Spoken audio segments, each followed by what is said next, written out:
dia ikut rame LGBT misalnya. Saya itu kadang-kadang manusia tuh lupa kenapa saya follow dia. Jadi kemudian terus, wih, ini Farhad Abbas ngomong LGBT berarti lagi rame ini, karena dia di follow orang banyak. Kita lupa motif awal kenapa kita connect sama orang, kenapa kita berhubungan dengan orang. Karena setiap hubungan, setiap pengalaman harus membangun konstruksi dalam pikiran kita.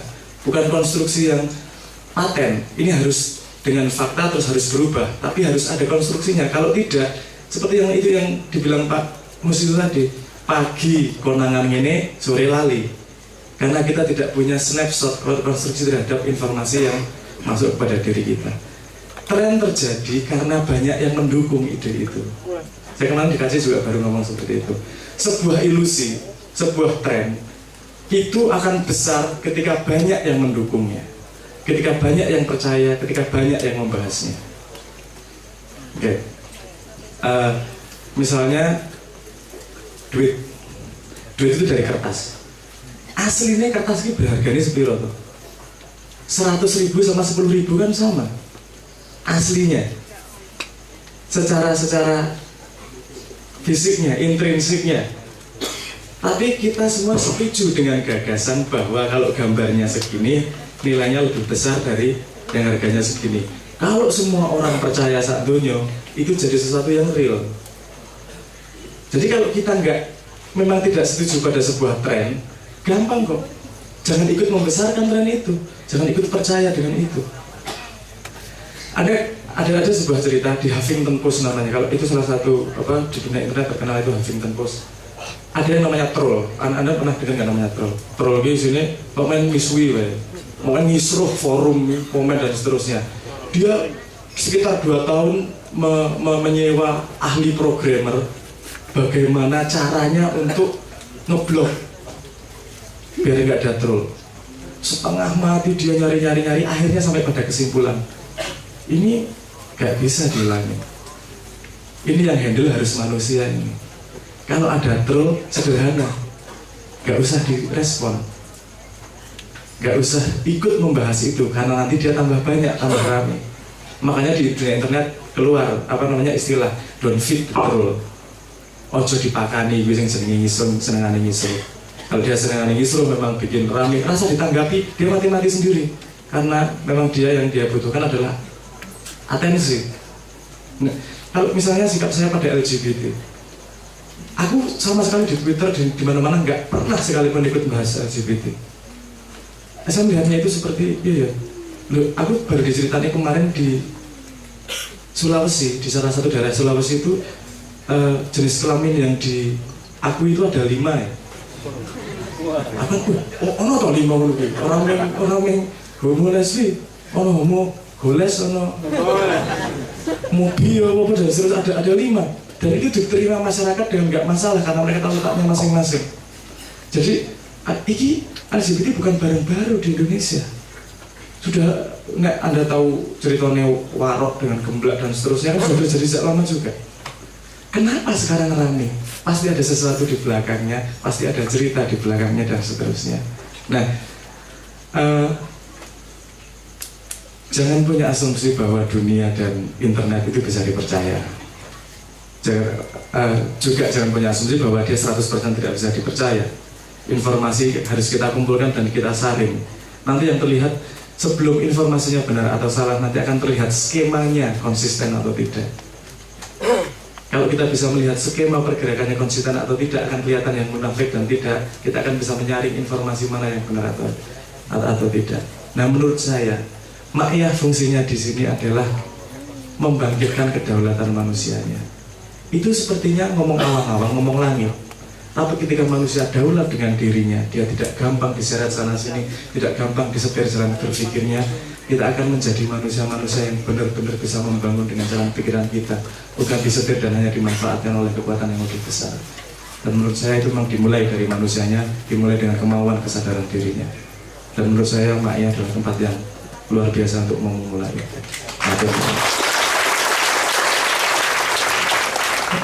Oke, kita masih ada beberapa agenda yang puncak. Saya sambung begini, jadi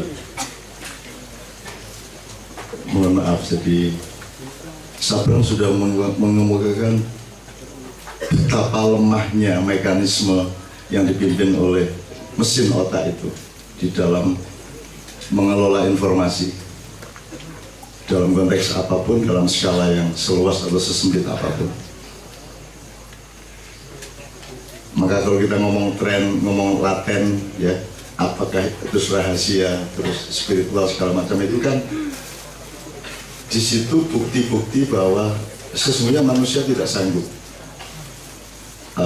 Ojo meneh kok ruwete kaya ngene, ora sanggup.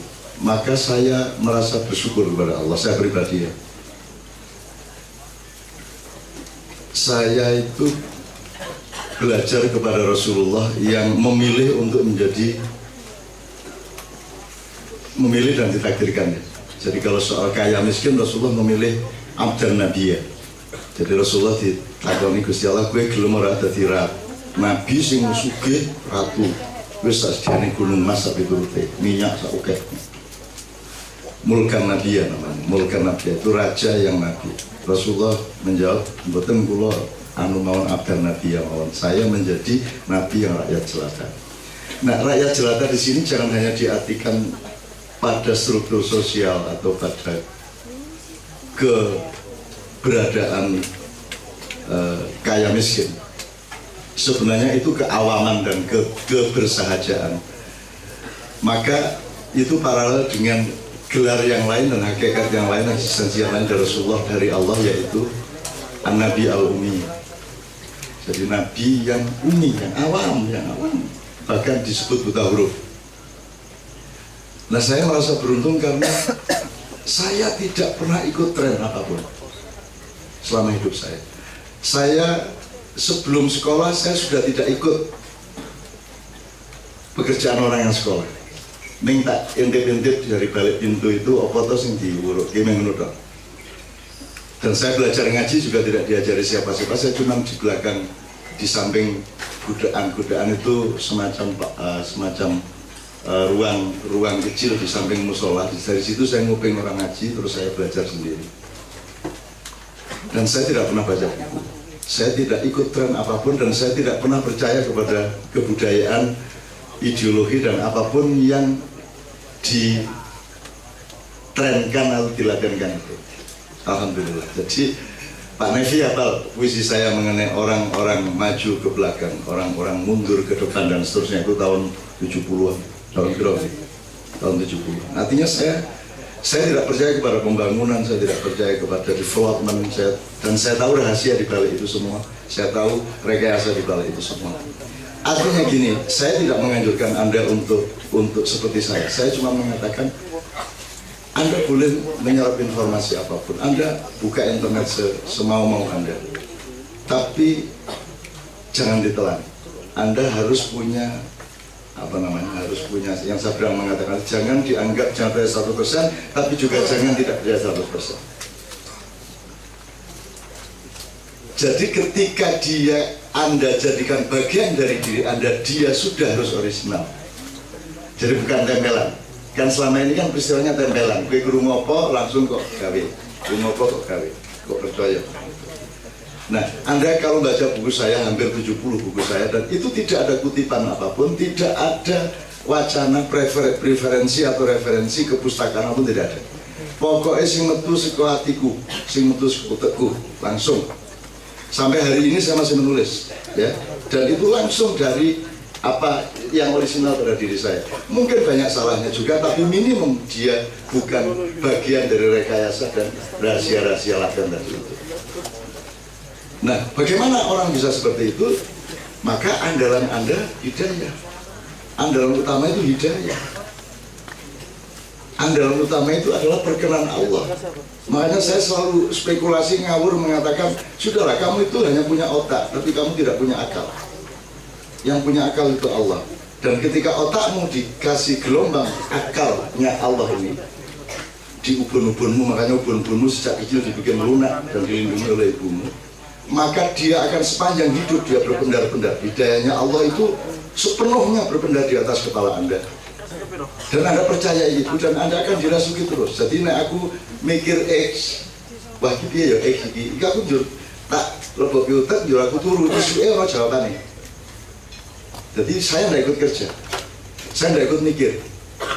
Jadi tidak benar kalau saya adalah seorang pemikir. Aku ora melu mikir, aku meng nrimo. Gitu loh. Sing mikir utekku diewangi akal Gusti Allah. Maka kalau saya ngasih tahu teman-teman, mulanya kue nek adus ki sing sering keramas, kok gosok kiri ya hati, ya mungkin, ya hati, ya mungkin, ya hati, ya mungkin. Ketika keramas, ya hati, ya Allah yang memberi petunjuk kepadaku dengan terang benderang, dengan sangat jelas. Seperti matahari musim kemarau yang tidak ada awan. Itu anu loh, bukan kunci utamanya. Kunci utamanya adalah takwa Anda sendiri kepada Allah, supaya Allah mengosongi dirimu dan hanya diisi oleh hidayahnya. Nah, hidayah itu nanti ada ilmunya sendiri, ada gradasinya, ada strukturnya dan seterusnya. Kenapa kalau Nabi kok wahyu, kenapa kalau wali kok karomah, kenapa kalau manusia biasa kok ilham, nanti ada ilmunya sendiri. Tapi intinya adalah maka bergantunglah kepada hidayah Allah. Jadi kamu baca apapun, dia difilter oleh hidayah Allah. Gitu. Maka saya tidak pernah mikir, saya tidak pernah macam-macam, saya tidak pernah medentang, tidak pernah Gusti Allah sing duwe kabeh gitu. Sehingga saya tidak pernah memakai bahan apapun untuk, jadi saya nggak pakai input. Untuk output saya nggak perlu input. Karena Allah adalah maha input. Dan kalau kita bergabung sama Allah, maka outputnya akan terus menerus, tidak bisa berhenti. Sekarang pun kalau saya punya waktu itu sedino pakai 10 esai itu. Mbuh tentang apa wae sakarepmu wis. Dan itu metu gitu aja. Saya tidak mengatakan Anda harus seperti saya. Yang saya ingin transfer ke Anda adalah bahwa Anda harus hanya bergantung kepada hidayah Allah. Demikianlah rezeki datang, demikianlah ketentraman datang, demikianlah ilmu datang. Itu semua melalui pendaran-pendaran gelombang yang disebut hidayah Allah tadi. Itu ya, urusannya ya karo nafkahmu barang. Hidayah itu orang ilmu. Gue ragu tuh dadi wong pinter kok. Pinter ki ora wajib. Nek bodho aja ngono. Nah, jadi ini jadi kalau saya ngomongin ini itu bukan karena saya ngomongin diriku. Aku hanya ingin mengatakan bahwa orisinal kamu itu. Kamu jadi manusia. Jadi yang namanya manusia bergaul adalah manusia yang orisinal. Jadi kalau kau ngomong sesuatu itu betul-betul sudah milikmu, betul-betul sudah difilter oleh hidayah Allah di dalam dirimu. Maka rajin beribadah, hatinya selalu ke Allah, kemudian manja kepada Rasulullah, itu akan terus-menerus menjadi alat pembersih jiwa kamu, akal otak kamu, pikiran kamu, hati kamu. Baca surat An-Nur ayat 35 sesering mungkin supaya dikorai ya Pak Gil, diresumi terus. Jadi itu tidak bikin kita panik apa-apa. Roh orang roh menjadi tidak ada bedanya. Begitu kamu dibutuhkan untuk roh, kowe langsung roh. Oh Allah kok. Rumah sama selain Allah, selain Allah tidak ada. Jadi kalau kita orang maknya harus yakin 100% bahwa Anda itu bersyahadat dan Anda bergabung sama Allah, sehingga kata Allah gini, hamba-hambaku yang aku beri hidayah adalah hamba-hambaku yang kalau melihat aku pinjami mataku, kalau dia mendengar aku pinjami telingaku, kalau dia melangkah aku pinjami kakiku, dan kalau dia bekerja aku pinjami tangan. Bukan begitu. Jadi sing nyambut gawe itu kowe. Nyambut gawe Gusti Allah. Iki nek diteruskan ku dadi pendeta-pendeta Allah ya aku. Iki aja di YouTube ke disalah-salahke. Yo ono sing nganggo kancaku tak kandhani ngono itu dinggo ning ndi tapi dengan proporsi yang salah. Gitu ya. Itu satu. Jadi kalau saya menanggapi sesuatu, jangan dipikir saya sedang meladeni tren juga, Bran. Karena saya tidak punya akun Facebook, saya tidak masuk medsos, saya tidak masuk internet. Yang masukin internet teman-teman redaktur. Dan itu juga tidak karena kita berpendapat mengenai apa-apa. Itu kalau saya ngomong misalnya lagi BT itu saya ingin menunjukkan kepada Anda landasan-landasannya.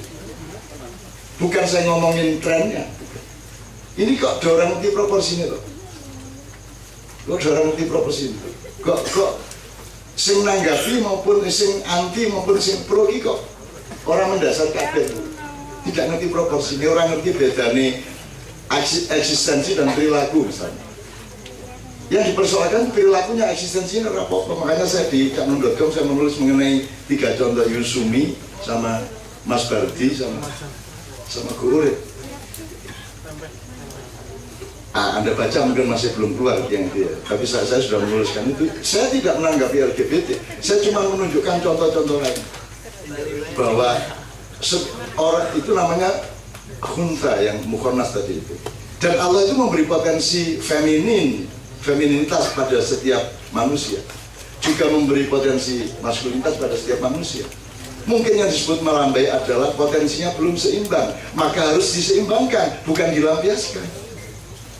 Mestinya diseimbangkan, bukan dilampiaskan. Kalau psikologi mengatakan dia berpenyakit, maka dia harus datang ke psikolog untuk menemukan proporsi psikologinya, kan gitu. Nah, kalau dalam Islam, yang mana yang harus dikembangkan, yang mana yang harus dikendalikan. Jadi urusan melampiaskan dan mengendalikan, hidup itu cuma loroi. Itu teman sekalian. Sampai saya tuh ingin bikin lomba. Nek kowe iso golek nganggo video. Kalau iso golek kewan opo wae dengan peristiwa dia sedang ber-LGBT. Mbuh jangkrik, mbuh asu, mbuh pedus, apa? Jarang. Pokoknya nggak ono jarang kok lanang padha lanang. Jarang wedok padha wedok kok video kira-kira beberapa menit dan melakukan hubungan seks sesama jenis. Nek ono kewan kui tak dolek hadiah gede. Nek ono video nih. Dimulai sesuk kuwi golek jangkrik. Kok dudu dhewe lanang padha lanang kae. Saya tidak berkomentar, saya tidak mengecam, saya mencintai semua orang. Andai kan mereka bertanya saya akan omong panjang, saya akan rangkul dia. Saya pernah menulis puisi di Kompas judulnya PH, itu saya menemani seorang seorang melambai. Seorang yang melambai, seorang yang lanang neng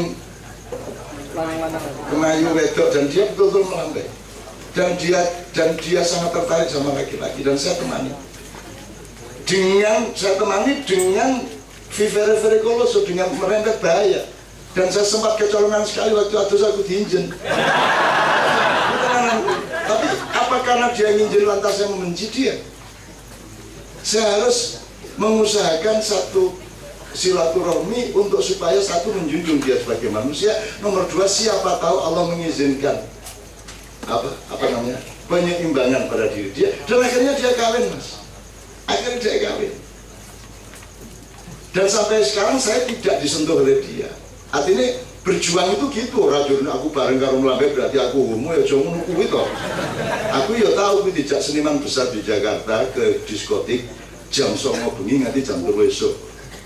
Kancaku kuwi pokoke karo hostes kayak champion kayak disko ya. Hostes ngene karo hostes dipeluk ganti hostes. Aku meneng nang pojok merokok karo Coca-Cola, bir lawan, kopi ra ono. Ya ngono Coca-Cola, Sprite gitu.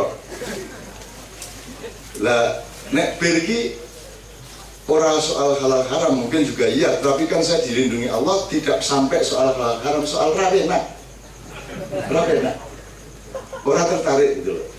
Jadi saya tidak pernah urusan halal haram dengan bir. Urusannya adalah wis dihalangi oleh rawenakku ya ngopo kowe. Gitu loh. Jadi saya jangan ditanya hukumnya. Rawenak dia kurang nyentuh. Sampai jam 3 esuk aku ngerokok Coca-Cola aku berdedek ya. Terus seniman besar itu yang Anda juga tahu namanya. Seniman besar itu kemudian bolak-balik, "Nun kowe kok orang mudun itu maksudnya melantai. Wis ora Mas monggo kono aku iso monggo." Jam 3 esuk dia wis bisa njur leren. Terus saya diajak keluar. Terus naik mobil dengan supirnya, dijak nang Taman Lawang. Gone banji-banji. Loh kok ini Mas? Loh, tak pikir gue rasa seneng itu. Jadi saya nggak mau ambil hostess itu dipikir saya itu homo. Wah, menurut terus kalimat toibah apa misal?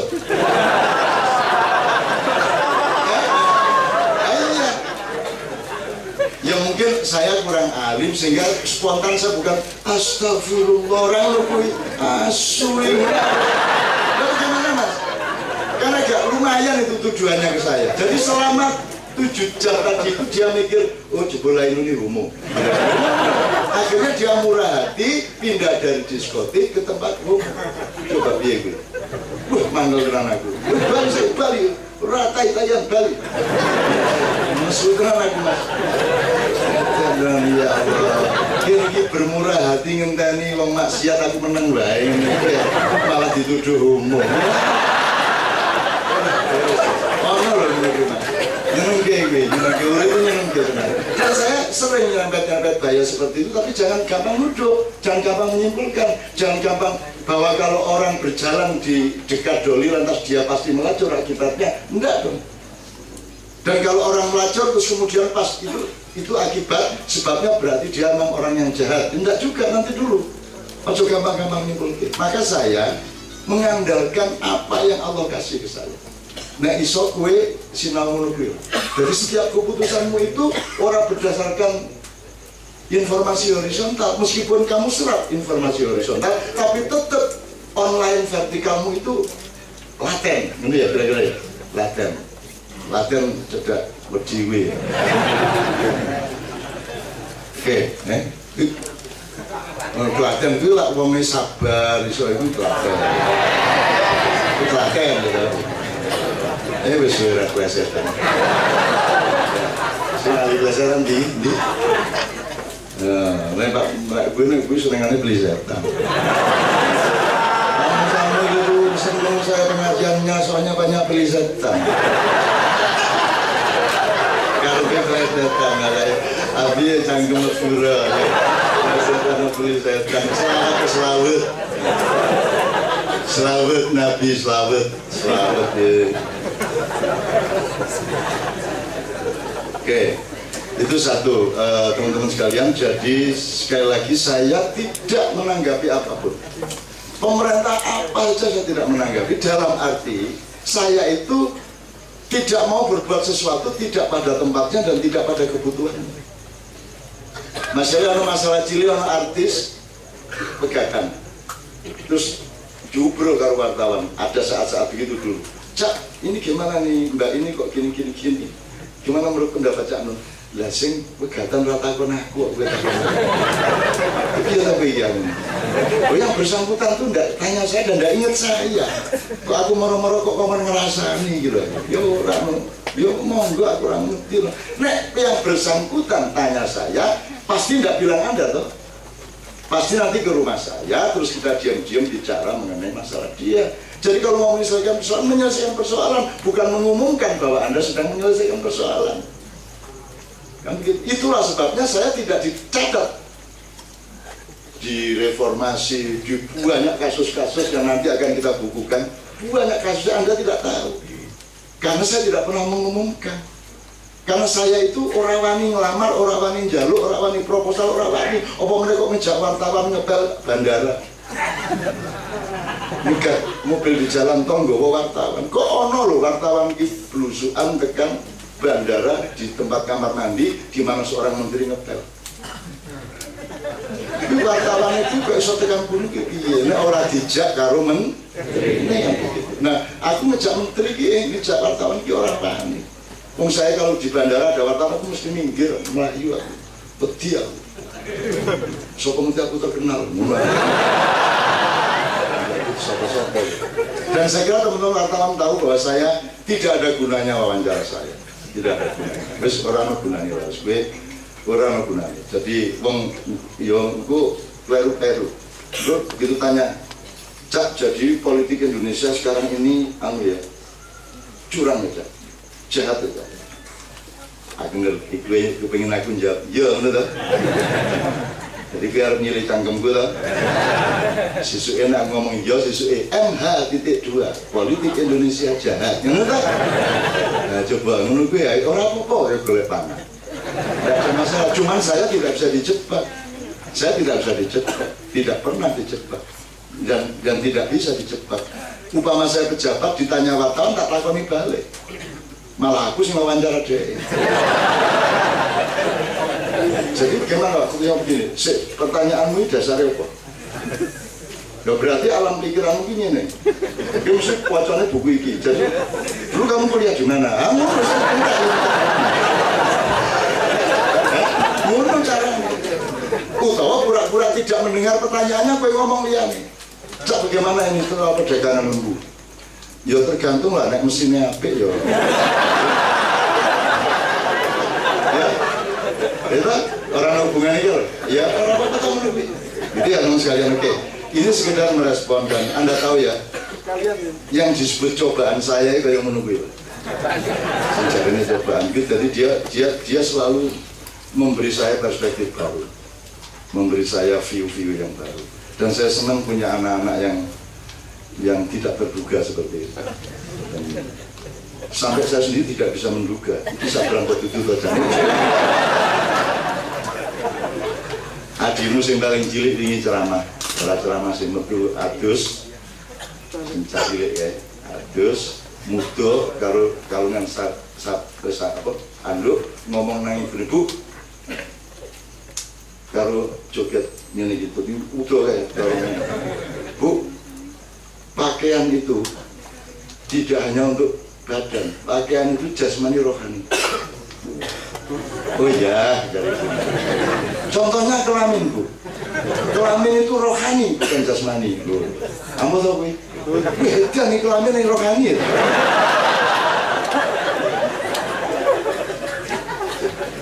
Orang kalau tidak berpakaian, kelaminnya kelihatan, dia hilang martabatnya, maka martabat itu rohani bu.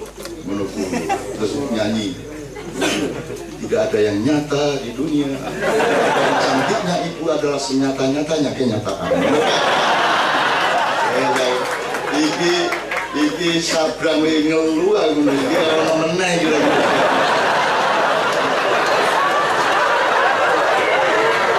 Iki sabrang sak umur rampak iki tak jak nonton puisi ngene gitu. Wah kayak iki lho, tenang gitu. Punya mau puisi nih ya sanata, terus kali tak wawancara, dia berangkat, ya biasa aja. Asli, ngerti aja. Semua puisi padahal Hamid Jabar, Sutarji, ya toh, Sabrang Bali, Gonjang ini dia berang-berang, ya biasa aja. Gaya nih kau yang ngerti puisi lah. Jadi gue aja percaya 100% adanya.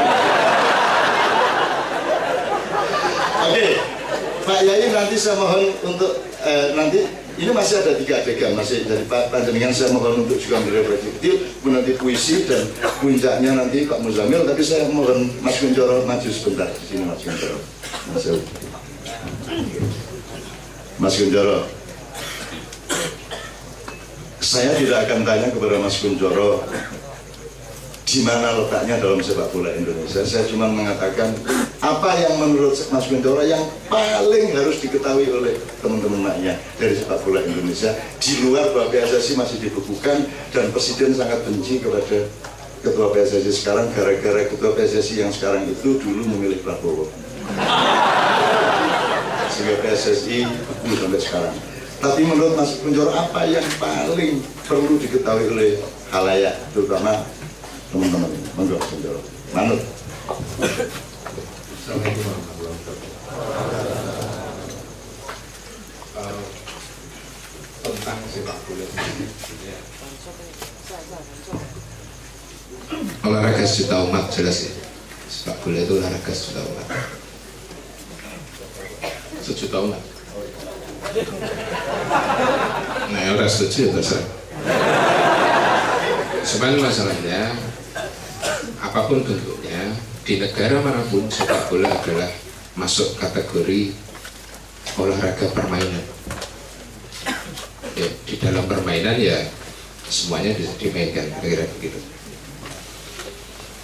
Cuman olahraga ini juga dalam arti sepak bola tidak bisa kemudian dilihat dari hal yang negatif seperti yang baru saja sedang terjadi di Indonesia, bahwa di situ banyak sekali praktek-praktek yang tidak benar. Olahraga itu, sepak bola itu setara dengan teman-teman yang di belakang dari Kanjeng ini. Sepak bola itu sekelas dengan karawitan, sekelas dengan orkestra. Karena ketika itu dimainkan di lapangan hijau, ada pemain depan, pemain tengah, pemain belakang, dan penjaga gawang. Cuman tidak sesimpel itu, tidak selinear itu. Karena ada kepentingan di dalamnya, apalagi sepak bola di Indonesia. Coba teman-teman perhatikan, hampir semua klub sepak bola di Indonesia yang kelasnya dari divisi paling bawah sampai ke tingkatan kasta paling tinggi itu pasti dipegang oleh pimpinan daerah. Kalau tidak bupati, wali kota, ya gubernur. Karena disitulah sebagai alat yang paling mudah untuk kepentingan mereka. Ketika kemudian berbenturan dengan kondisi saat ini, ya sepak bola memang dimatikan. Tapi apakah betul sepak bola dimatikan? Tidak. Pernah dalam beberapa waktu yang lalu, ketika sedang gencar-gencarnya, saya sempat ditawari, juga digoda untuk yang acara di TV itu, yang katanya buka-bukaan. Tapi apakah itu memang benar terbuka? Tidak. Kalau yang ngomong yang pengen terkenal itu ya, kalau saya menyebutnya hanya sekelas tabung 3 kilo gitu ya. Ketika meledak ya cuma kayak gitu aja. Karena kalau itu diledakkan, kita jadi malas nonton bola gitu. Tidak cuma sepak bola dalam negeri, tapi sepak bola di luar pun ada unsur entertainmentnya di situ. Mas, saya mau lebih efektif ya. Bisa bertanya-tanya saja.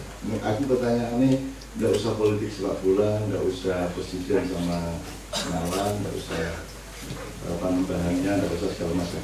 Saya tanya sederhana, terus ini di lapangan. Nek kayak gol kuwi kan gol kenalan toh. Ada yang gol tenanan, ada yang enggak. Oke. Kalau yang tenanan kan berarti permainan yang secara teknis memang seperti itu menghasilkan gol. Sing ora tenanan iki piye ta jane? Ya tidak tenanan ya, yang memang sudah harus terjadi gol. Oke, yang mengharuskan? Yang mengharuskan tentu saja orang-orang yang berkepentingan. Oke, yang berkepentingan itu bisa perusahaan di belakangnya, bisa pejabat, bisa penjudi. Ya. Ada lejuk kan ketara lagi.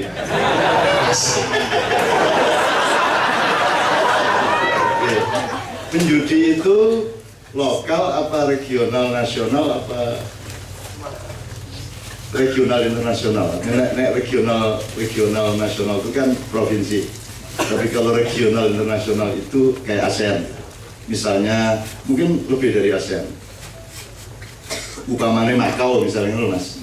Ya, begini ya. Ngomong di forum ini juga teman-teman Maya perlu tahu bahwa yang dimaksudkan Cak Non tadi kan teman-teman sudah paham semua. Jadi ada match fixing, ada match setting. Ketika match fixing itu ya sekarang yang digembar-gemborkan itu, tapi kan tidak sesimpel itu. Kalau match setting itu hampir semua klub melakukan. Tidak ada manajer klub sepak bola di Indonesia yang bersih. Ya, tidak ada manajer klub sepak bola di Indonesia karena mereka selalu ingin menang. Itu match setting. Tapi ketika sudah match fixing, berarti sudah ada pihak luar itu tadi yang disampaikan kan. Kita close up Mas. Close up itu maksudnya setting itu praktek di lapangannya bagaimana sih? Setting itu cenderung kepada kepentingan klub untuk win or loss or draw, menang, kalah atau imbang saja. Maka di set. Oke.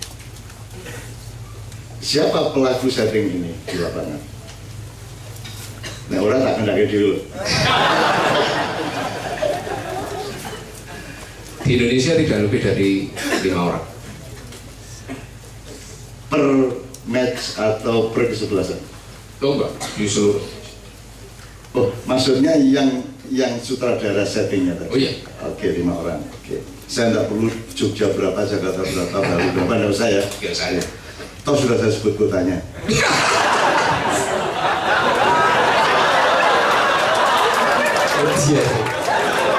Tapi kowe nek golek pemimpin negara sing pinter diplomasi ngene iki. Ya ora apa bagi. Oke, itu tidak penting Mas, itu tidak akan saya tanyakan, cuma prakteknya di lapangan. Misalnya setting itu misalnya menyuap. Ya. Menyuap. Ya enggak menyuap bahasanya. Membayar. Ya ora. Oke. Ya tondo tresno itu. Oke. Ya sebagai PSK sebelumnya kan Tunawisma sadurunge apa? Saiki PSK biyen Tunawisma sadurunge Tunasusila. Terus pokoknya padha wae kan gitu. Oke. Nah. Oke, sekarang di lapangan dulu. Ini di lapangan ini berarti harus kasih tanda tresno tadi kepada salah satu kesebelasan atau kedua-duanya, dan siapa saja, semua atau cuma beberapa orang? Biasanya. Enggak, begini. Jadi kalau kemudian pemain setting itu lebih cenderung pada sebetulnya dari jumlah tim yang bermain begitu kan, kita harus realistis melihatnya. Intinya apakah tim itu sehat dan atau tim yang tidak sehat. Tim sehat itu yang minimal gajinya tidak nunggak ke pemain, bayaran bulanannya lancar, dan dia tidak membebani regulator kompetisi. Ketika ada tim yang sudah sakaratul maut, ya mending dibunuh bisa. Dibunuh itu maksudnya? Artinya ya memang harus dikalahkan. Oke. Itu bukan kemudian antara kepentingan antara mesake dan tidak mesake, tapi memang itu yang harus dilakukan. Itu berarti yang disebut pengaturan skor. Iya. Pengaturan skor. Jadi pengaturan skor ini gini, kalau mau diceritain kan panjang banget, tapi intinya gini, yang ngatur skor ini kan bisa macam-macam nih, ya Mas ya. Misalnya perundingan antar perusahaan atau bandar, ya, gitu ya. Terus eksekutornya siapa di lapangan itu? Siapa yang harus dimasukkan, siapa yang harus dimasukkan, siapa yang memasukkan, siapa yang ngasih tahu bahwa ini harus dimasukkan, kan kudu cetok. Ini jangan aku nyandani. Menolong beliau, bukan beliau yang ngomong gitu, saudara saya. Kalau saya yang ngomong kan tidak ada masalah. Cukup nggak 3 orang dari kesebelasan A dikasih tanda cinta dan 3 orang dari kesebelasan B dikasih tanda, cukup nggak untuk menolak gol? Tidak cukup. Jadi berapa kira-kira? Minimal? Tidak ada batasan minimum. Tapi paling tidak faktor di lapangan itu kan ada pengadil, kemudian ada pemain A dan B. Oke. Nggak, dari pemainnya Cok 3 orang cukup nggak? Kesebelasan? Tidak, seperti saya bilang tidak ada batasan, 1 orang pun bisa. Oh. 1 orang pun bisa? 1 orang pun bisa. Dari pemain? Iya. Bagaimana supaya dia kegulan atau ngegolkan? Ya tentu saja ambil pemain yang di posisi vital. Oh, berarti pemain depan atau kiper, kan gitu kan? Oke. Ini simulasinya diteruskan sendiri ya. Nah, itu bisa nggak hakim garis, wasit, dan petugas-petugas yang lain itu mungkin nggak keserempet cinta tadi?